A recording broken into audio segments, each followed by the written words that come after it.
Welcome to Trivia Fight Night. This is your weekly battle of the wits, pitting host Billy Hoffman against various guests of intellectual ability in a 3-round trivia face-off. 2 fighters will enter the ring and 1 will emerge victorious. Will the fight end with a judge's decision, TKO, or the dreaded knockout? Now, let's step in, square up, touch gloves, and have a clean fight. This is Trivia Fight Night.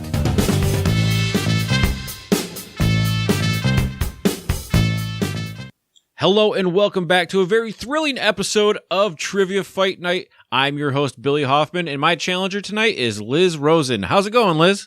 It's going well, thank you. How are you? I tell you what, I am ready to get my butt whooped by you today. I am recording a little secret into the podcast land, pay no attention to the man behind the curtain type stuff, as I'm recording like 3 or 4 episodes today. So I'm not warmed up, so this is gonna work. This is gonna work out in your favor.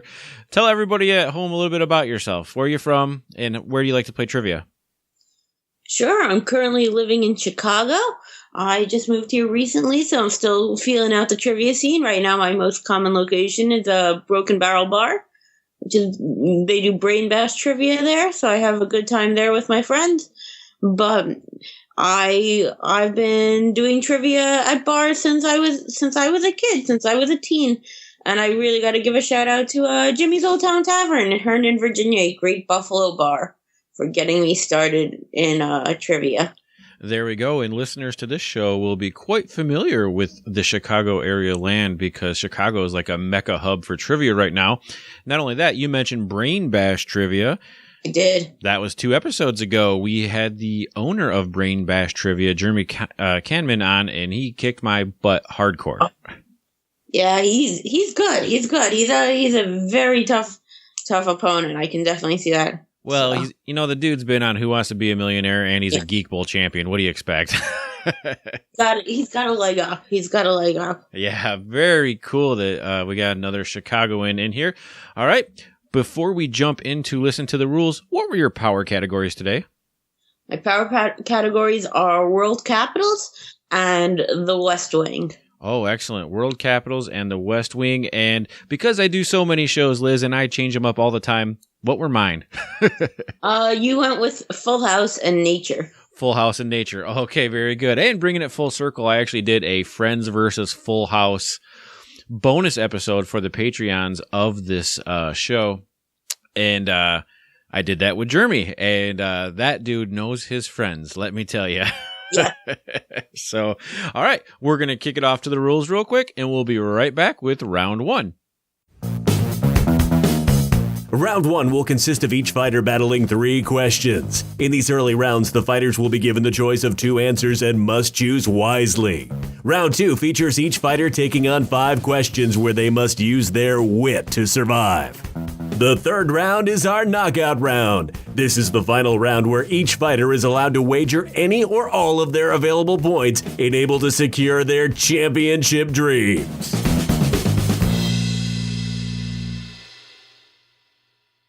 And before we jump into Liz's first question, this is the first episode where we have something brand new happening at the end of the show. At the end of this show, we are going to read one random trivia question after the game's already been decided. Liz and I actually aren't going to answer that. The first person that hops on over to the Trivia Fight Night fans Facebook group, the first person to correctly answer that question will be sent some random swag, some merch. Might be a sticker, might be a show sheet, might be a magnet. Maybe I'll get crazy and send them a t-shirt. So anyways, guys, we do have a Facebook group for Trivia Fight Night fans. Just search that. It'll pop right up. Again, the first correct answer will win, and we're going to do that each week. So with that being said, we're going to hop into the first round. Liz is going to get 3 questions from me. Here is the question. The Big Dipper is part of what constellation? Is it Ursa Major or Cassiopeia? So the Big Dipper, I believe it's going to be Ursa Major. Ursa Major is correct. She's starting out with a shot right to the noggin. 10 points right there. Moving on, her next question from me is in music. What Beatles song, other than Hey Jude, starts with the word hey? Is it Hey Bulldog, or Hey Darling? Oh, I know my music. My Beatles, I should say. I don't know music. But I don't know either of those songs. So this is a complete shot in the dark. But I'm going to go with Hey Bulldog. 2 for 2, Liz. Nice work. Hey Bulldog is correct. I actually heard this song. Someone played it on a random jukebox one night, and I'm like, this sounds like the Beatles, but I've never heard this song. And I walked over, and it was the Beatles. It was Hey Bulldog, and I was like, well, that automatically is going to be a trivia question. That really, for me, it was a shot in the dark. I've got some good Beatles trivia up my sleeve, but that was definitely not one of them. Well, you're doing all right so far. And to wrap up your first round, we're going to hop into landmarks. And your question is, the iconic Hollywood sign was erected in 1923. However, originally, it included an ending to the word that's not present today. Did it originally say Hollywoodville or Hollywoodland? Yeah, this is just one of those facts I know because I've seen it before. It is Hollywoodland. Hey, it doesn't matter how you know them. The fact that you know them is what works in trivia. Congratulations. She swept the first round, 30 points, setting the bar pretty high. Didn't I mention this was my warm-up? I haven't been up that long, so I'm warming up too as we go. All righty. Excellent job. Well done. And I'm ready for my first 3. All right. Your first question is going to be in sports. So, I saw your sweatshirt, so it is a hockey question. Oh yeah, I'm wearing a Red Wings shirt. Yeah. Alexander Mogilny was the first of the Soviet players. Was one of the first of the Soviet players in the NHL. What team did he play for when he joined the league in 1989? Did he play for the Buffalo Sabres or the Detroit Red Wings? Can you spell the last name? Mogilny. Mogilny. Well, 89 would put it out of my fandom year, but when I think about Red Wings and Russians, I think of Fedorov, Konstantinov, Larionov. It's probably someone else named Ov. But Mogilny doesn't ring a bell as a Red Wing. I don't know this, but I'm going to say Buffalo. It is Buffalo, and this goes back to my kind of growing up in the trivia world at a Buffalo bar. Okay. Shout out to Jimmy Cerrito at Jimmy's Old Town Tavern, because I don't know sports, but I picked up some Buffalo trivia while I was over there and running games. So I heard there's a bar in Buffalo, maybe you know, that's owned by the kicker Scott Norwood. Oh, who missed the field goal? I met him at the bar. At the bar where I used to work. But I don't remember the name of his bar. Yeah. So he famously missed a field goal to win the Super Bowl wide right in 1991. Yes. And from urban legend, this may not be true. Never been there, but I've heard that on the menu at the bar is for $100 is 1 minute with Scott. And he will come to your table, sit down, and you can yell at him and chew him out for missing the kick. I have not heard that. It's like all these years later, that's not a bad side hustle for the bar tab. No. So anyway, all right, moving on. Round 2, or question number 2 in round 1. Oh, okay, that's so second category is the periodic table. So zinc and zirconium are the last two elements that appear alphabetically. They're the last two alphabetically. Which one has the higher atomic number, zinc or zirconium? Don't know. We're just gonna say zinc. It's actually zirconium. Zinc's atomic number is 30. Zirconium is 40. Yeah, I knew I had a 50-50 shot. Yeah. In fact, if you had said, what are the last two on the table, I would have got it right. Okay, well, you're going to take the lead here because I struck out on that one, but I still got another chance. So let's hear question number 3. You too. This is in one of your power categories. This is Full House. And as a '90s kid, I was born in late '80s. I grew up watching Full House myself. This was prime TV for me. But true or false? This is a true or false question. The dog who played Comet was the same dog who played in Homeward Bound. True or false? Oh, the big germ oh. Now I've heard. I thought you were going to ask that when they came back out with Fuller House or whatnot, that the dog they used was a descendant of Comet, and I think that is true. I think that that it's the same Hollywood animal, because there's only so many animal people like that because of all the crazy rules they have around it. But let's see. Okay, so Full House and Homeward Bound, the time matches up, the breed of dog matches up, the look of the dog matches up. So I'm going to say true. It's actually false. All right. The same dog was in Air Bud. It was the same dog in Air Bud, but it was not Homeward Bound. That's still really cool trivia. I'm not even mad that I got that wrong because that's not a Full House question I ever expected to get. But that's a really good question. Let me tell you how much I love that question. I love it. Thank you. I love it so much that's probably going to go into my live trivia games when I host. Excellent. Yeah, no, that's funny. But as you heard there, I struck out on one of my power categories, which can happen, quite often does. But ending round one, Liz has a commanding 30-10 lead on me. At least I got one right, which means she can't knock me out. So at least we know we'll get to the end. But I had a shot at one of my power categories, and the first question in round two for Liz is world capitals, which is one of her power categories. So are you ready for round two? Sure, let's go. All right, world capitals. Fort Lamy, Lamy, is the former name for the capital city of what country? It was changed in 1973, which was 27 years before the capital city was found hanging in Florida. Was found hanging in Florida? Yep, so that would be Fort Lamy. That takes it to 19. It was changed in 73. That 27 years is 2000. So. Yeah, so Fort Lamy is the former name for the capital city of what country? So I'm looking for the country name. Okay. So it's got to be.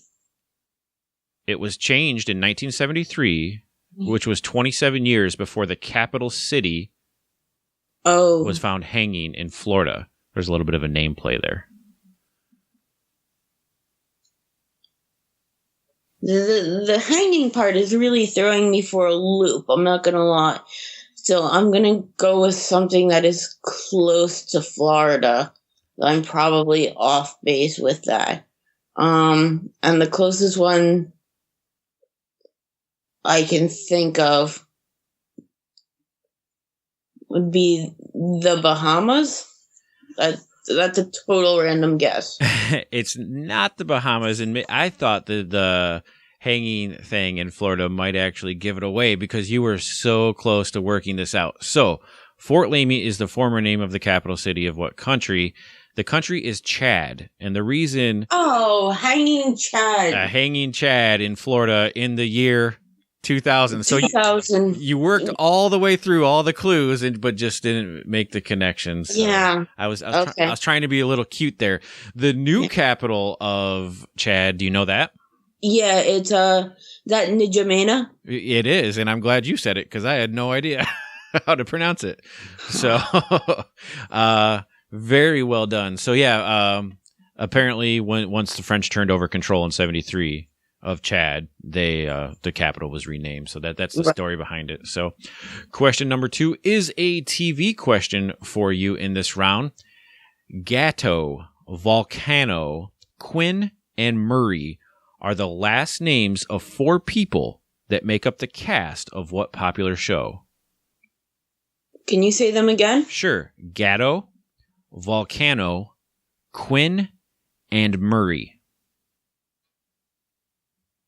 Are the names of Are the last names of the cast members of a popular show? Correct. I can spell any of them if you want them. How do you spell the first one? So Gatto, Gatto. Volcano or Kano is Vulcano. Quinn and Murray are just the common spellings. Okay. Oh, I apparently have not been watching enough TV either.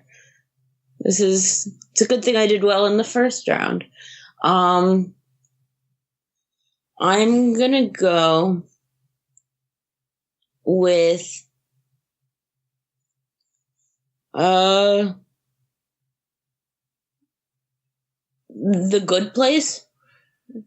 Okay, it's not The Good Place. How about Joe Gatto, Sal Volcano, Brian Quinn, and I can't remember Murray because I just call him Murr.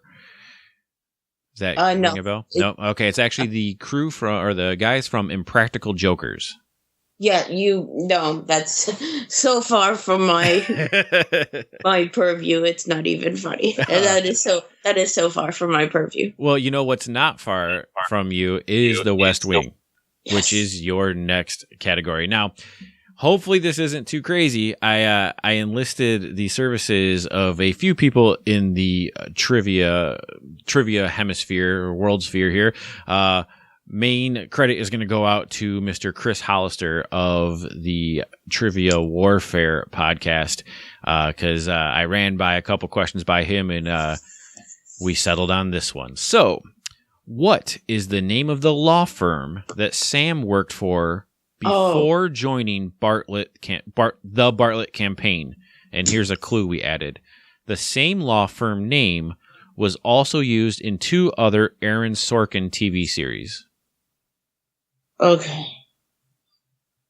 Oh, somebody's gonna be mad at me right now because I'm a bit of an Aaron Sorkin aficionado. I know the episode. I can see Josh standing there coming to get him at the window. I have to work your way through it. There's no time. There's no time limit. Oh man, I don't. Wow. Credit to you guys. That's a good one. That's a good one. Well, here, I'll give you this. Studio 60 on the Sunset Strip and The Newsroom were the other 2 shows. Okay. I watched both of those. Definitely watched The Newsroom multiple times. And I'm sure I can figure it out. And,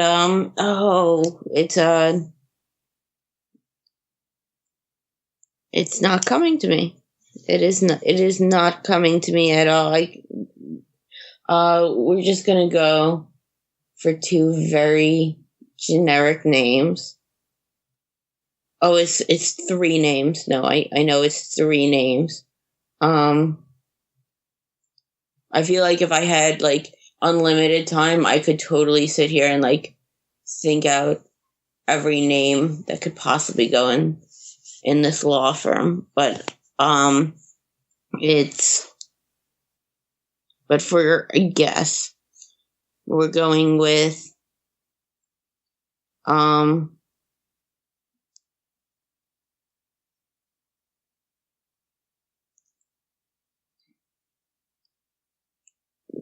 Newman, Williams, and Scott, and I know that's wrong. I know it. not a bad stab at it because that does sound like a law firm. Yeah. But Gage Whitney. That hurts because there is so much crossover in Aaron Sorkin's work. He uses, in fact, just from The West Wing over to The Newsroom, he uses the same made-up country in one of the storylines. He uses a ton of names repeat in all the shows. A ton of the actors repeat in all the shows. And I'm in a number of fan groups that's like, look at the connection. I feel like that's one that we've never actually mentioned, is that the law firm is the same. That's really cool. I did not realize that. Well, cool. Yeah, if you once this episode publishes, if you want to share that with those groups to see if any of them can get it right against you. And actually, it's funny you mentioned those groups because that's how we found each other, right? In one of the that's it. We found it in a trivia group. Yeah, in a trivia group. So, all right. The West Wing wasn't good to you, but maybe sports will be better. This is she laughs. It is Olympic sports. So, okay. If you are competing in the ASA, IBO, OPA, or IAA, you probably started learning your Olympic sport thanks to the NASP. What is your Olympic shooting sport? Oh, Olympic shooting sport. I feel like that might have given it away, but I'm just going to guess. Is it archery? You are correct. It is archery. The ASA, the Archery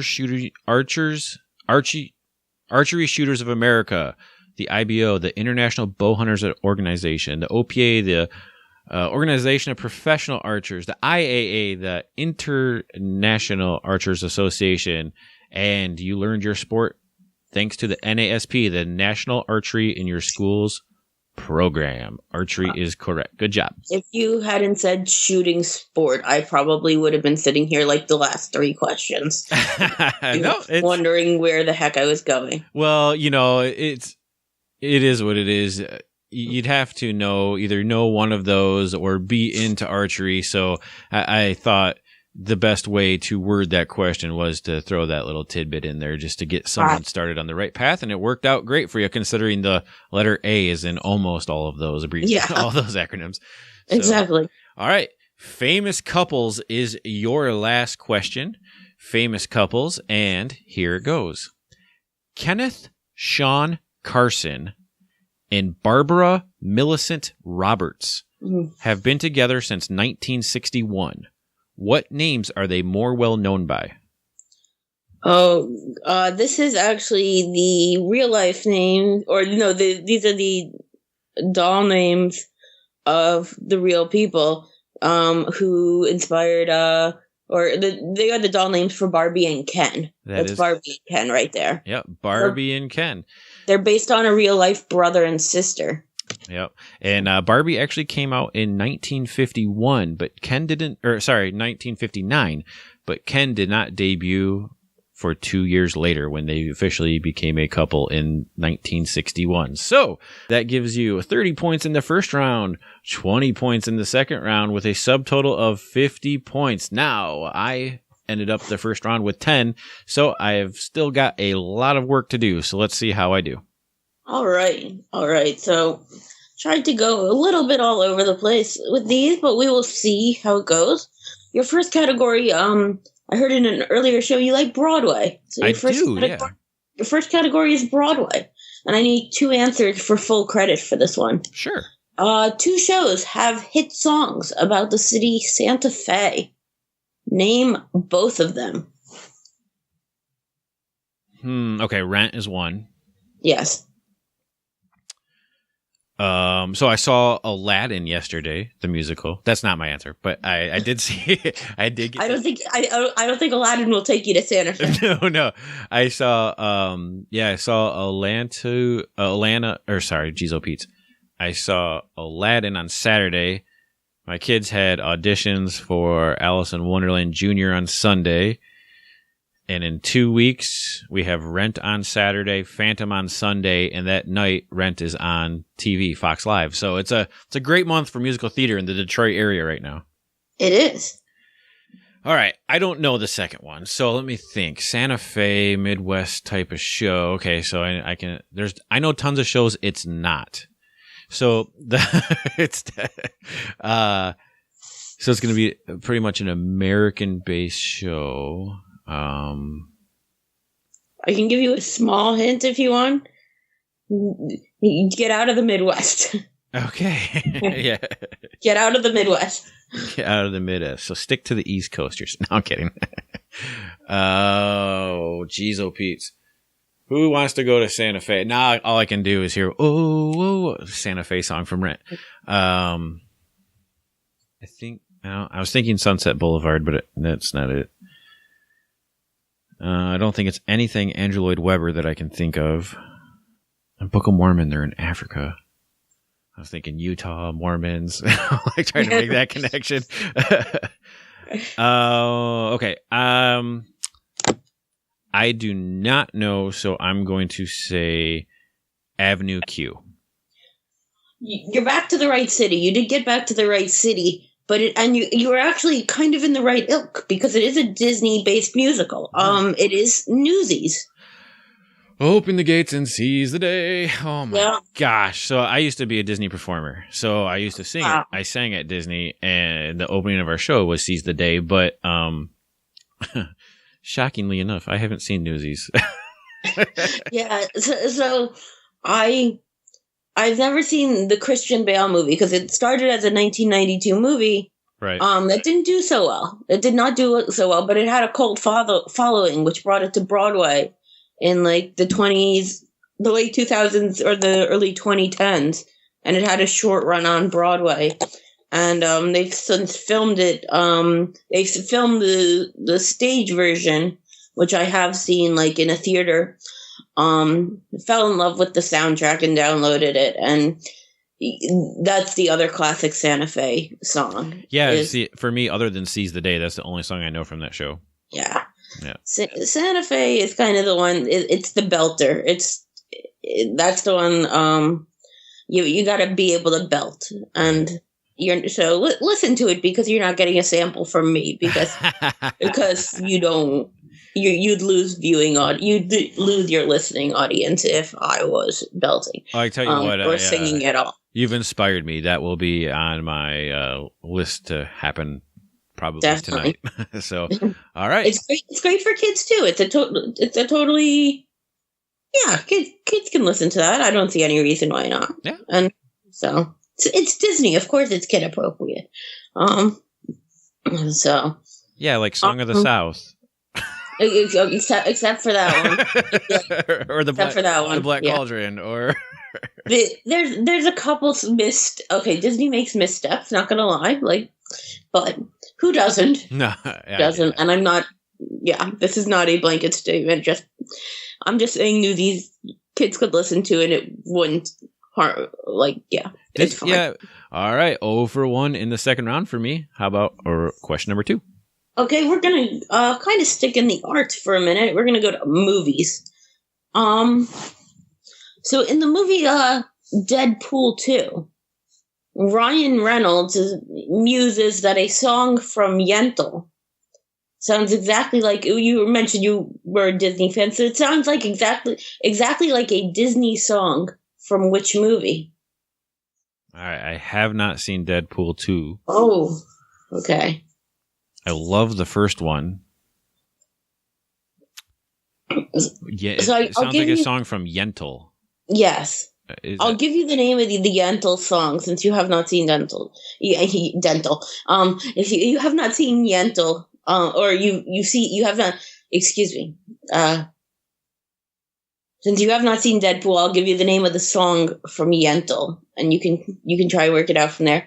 The song from Yentl is "Papa, Can You Hear Me?" And it sounds like a Disney song from which movie? All right. Papa, Can You Hear Me? So it doesn't. I'm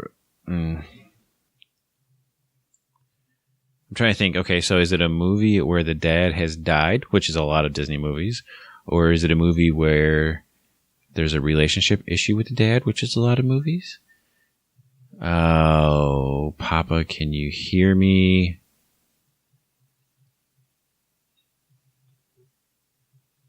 I'm going to go with The Little Mermaid. Actually, when he sings it, and again, this is I don't know, I chose a lot of questions that might help with a song clip, and I don't sing. He says, "Papa, can you hear me?" Sounds a lot like, "Do you want to build a snowman?" from Frozen. So the answer is Frozen. All right. That's a good question. I like that one too. I haven't seen Deadpool 2. I really like the first one. I got 2 young kids, so a lot of those movies are going to be hard for me to get to right away. So Understood. Yeah. I've definitely seen Frozen. Yeah, I was like, oh, okay, Disney, he can stay on this track, and then I was like, oh boy. Yeah, okay. And if you guys happen to find yourself down at Hollywood Studios at Disney World in Florida, the Frozen live sing-along experience is absolutely incredible. It is friggin' hilarious. They have these 2 hosts that come out, and they just pun back and forth, like left and right for 20 minutes, and then they play the songs, and then the characters come out, and my kids loved it. I loved it. They make it snow inside the building there in Florida. I mean, as an adult, you're like, oh great, Frozen sing along, and it ended up being the highlight of our vacation. So if you happen to be down at Hollywood Studios, Star Wars World isn't open yet as of this recording, so there's not a ton to do that's new and fresh. Definitely check. Don't pass that up. So there's a little Disney tip from a former guy. So, all right. Question number 3. All right. I'm going to change the order of my questions for a little bit of variation. No worries. So, I always say I'm a much better trivia team player than I am a solo. So like me getting my butt kicked and losing doesn't matter. I know I always can get myself or get my team close to an answer. I'm also really good at knowing a correct answer when I hear it. So, so that's just that. So, all right, here we go. All right. Advertising is your next category. Thurl, that's Thurl, Ravenscroft, sang the classic Christmas song, "You're a Mean One, Mr. Grinch." But for 50 years, he was also the voice of what classic cereal mascot? Oh, I despise you, Mr. Grinch.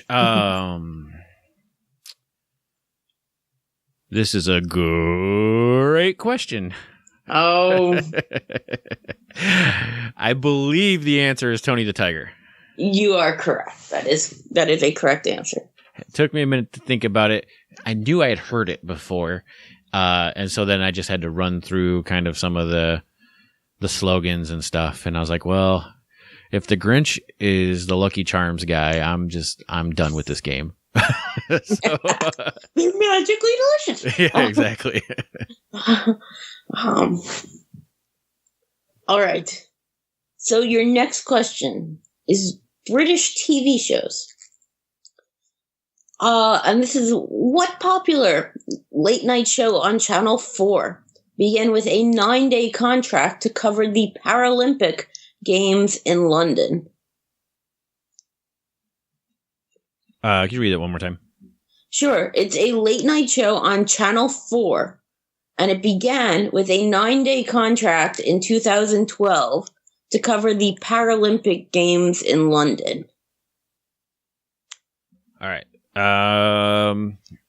Most of the British TV I know of, being a stand-up comedian, is going to be the comedy stuff. I would highly doubt they were doing stand-up comedy revolving around the British Paralympics, although the Brits do have a completely different sense of humor than we do over here. I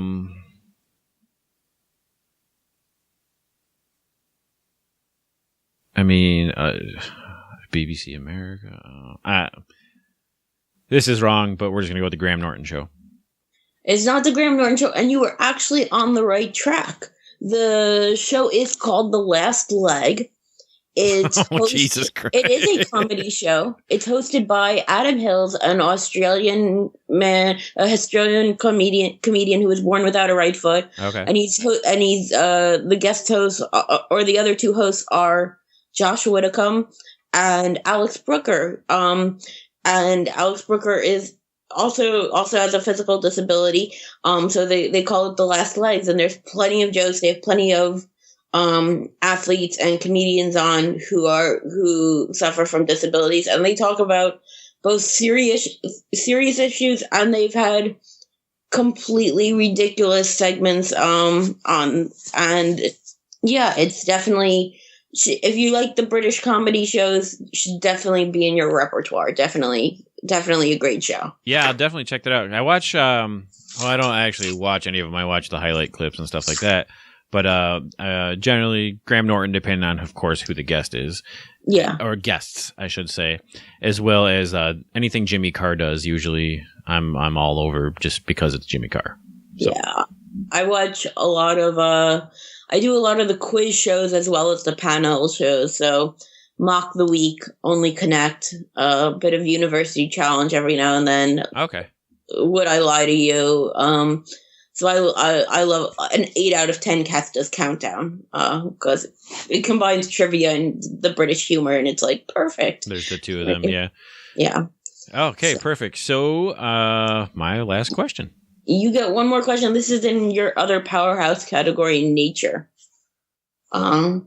So what species of tree is the oldest non-clonal tree, non-clonal organism on Earth?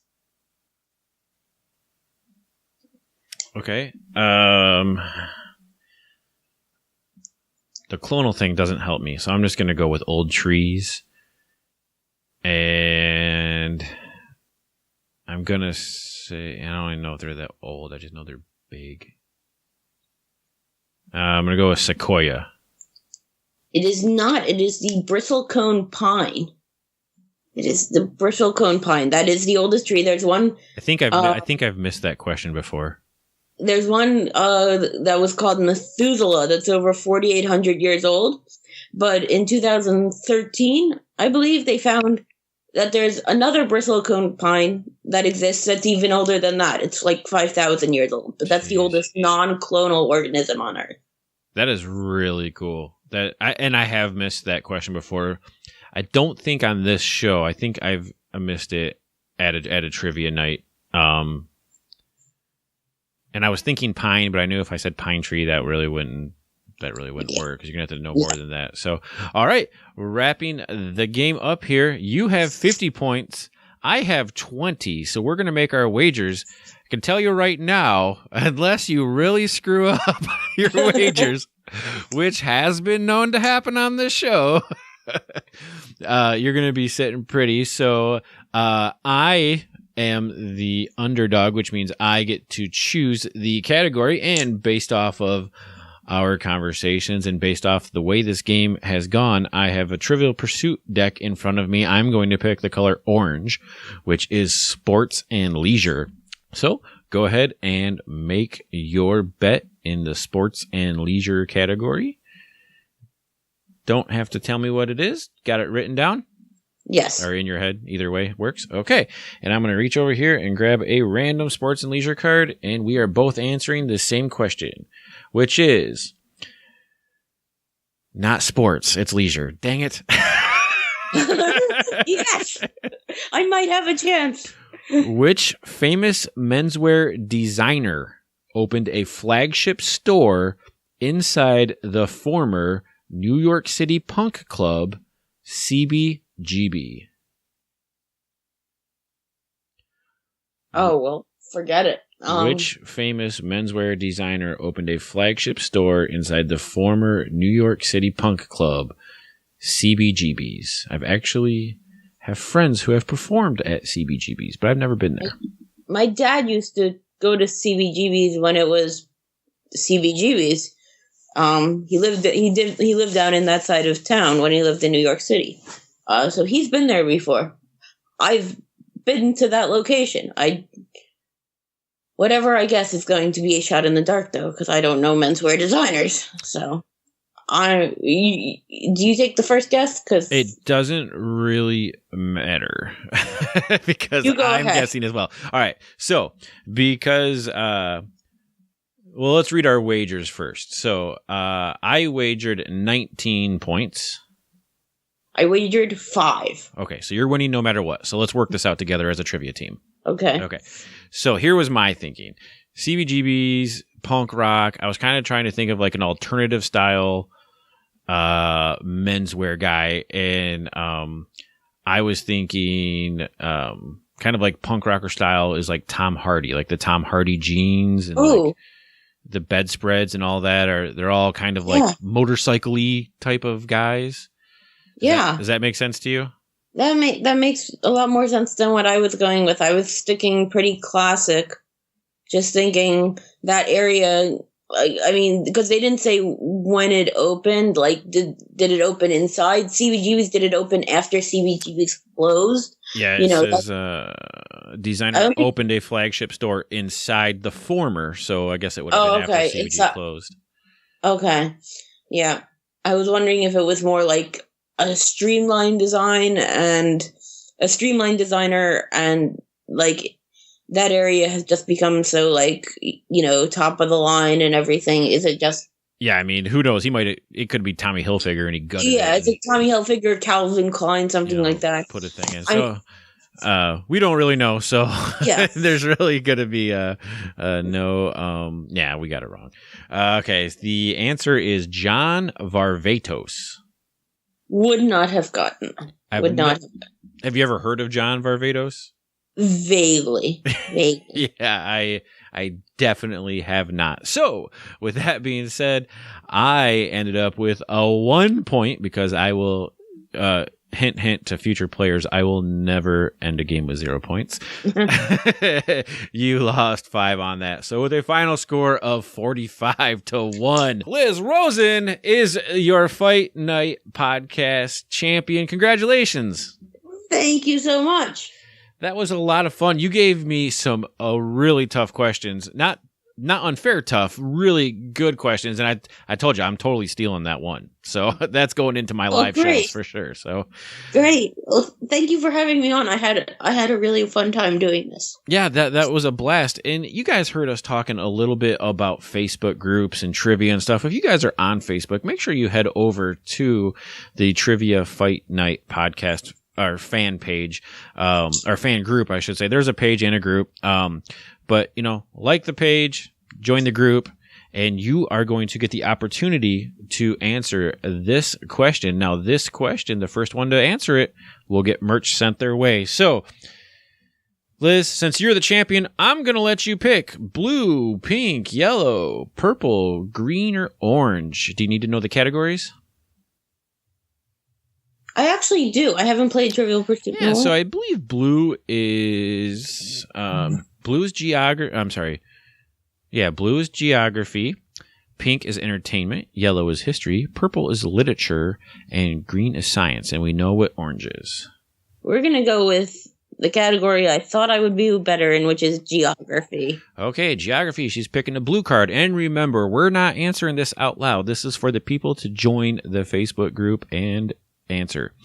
What is the name of the traditional Middle Eastern sauce, mostly consisting of crushed sesame seeds? Oh, man. No, as someone who lived in Israel for 2.5 years, I'm sitting here going, why? Why couldn't Bill give me this question earlier? So I am a big fan of food in general and a big fan of Middle Eastern food. So that was a pretty easy question for me. However, those of you that are listening right now, head over to the group, be the first one to answer, and get your shot at winning. So with that being said, I just want to thank you for coming on the show. Thank you so much for having me. Can't wait for it. This was a lot of fun. This was a lot of fun. I'll definitely have you on for a rematch, but I don't see that going any better for me next time around either. You never know. You never know. Very cool. Guys, head on over to triviafightnightpodcast.com. There you can find the link to both our Facebook group page as well as the Patreon group. This show is supported by my patrons. I thank you very much for that. And again, thanks for listening. Liz, thanks for playing. This has been Trivia Fight Night. This has been Trivia Fight Night. If you are a trivia fighter yourself or interested in bonus shows, extra content, and or merchandise, please make sure you visit our website, triviafightnight.com. Thank you for listening, and we hope you enjoyed the fight. We'll be back next time for another Trivia Fight Night.